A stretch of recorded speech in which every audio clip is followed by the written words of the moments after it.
ውድ አድማጮቻችን ይህ ማስተላለፍላችሁ ከአፋር ፖድካስት ስቱዲዮ ነው። ዛሬ ስለ ብልጽግና በዚህ 5 ዓመት ውስጥ የተሰሩ መልካም ስራዎች ልማቶችን እንቃኝ። አፋር ከትርክት ወደ ብርሃን የተሻገረ ምድር። አፋር የጀግኖች ምድር፣ የታሪክ ባለቤት፣ የጽናትና የትዕግስት ምልክት።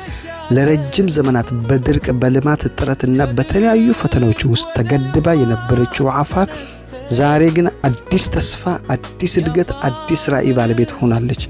27 ዓመት የቆየ የችግር ትርክት፣ የመዘገየት ትርክት ታሪክና የጨለማ ዘመን ዛሬ በልማት በስራና በተስፋ ታሪክ ተተክቷል። ያለፉት 27 ዓመት 50,000 ሄክታር የእርሻ ልማት ብቻ የነበራት አፋር ዛሬ ከብልጽግና በኋላ ወደ 150,000 ሄክታር የሚደርስ የምርት አቅም ፈጥራለች። ይህ ለውጥ የቁጥር ለውጥ ብቻ አይደለም። የአርሶ አደሩ ህይወት የተቀየረበት፣ የቤተሰቦች ገቢ የጨመረበት እና ራስን በምግብ የመቻል እውነታ የተቀየረበት ታሪካዊ ሽግግር ነው። ዛሬ አፋር ራሷን በምግብ ከመቻል አልፎ ለሌሎች ኢትዮጵያ ክፍሎች ምርት የምታቀርብ አምራች ክልል ሆናለች። የአፋር ለውጥ በእርሻ ብቻ አልተገደበም። ከ30 በላይ የሚሆኑ ፋብሪካዎች በክልሉ ተቋቁሟል።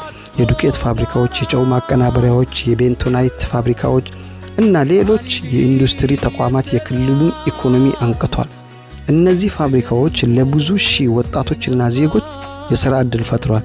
የቤተሰቦችን ገቢ አሳድጓል። የህዝብን ተስፋ አብርቷል።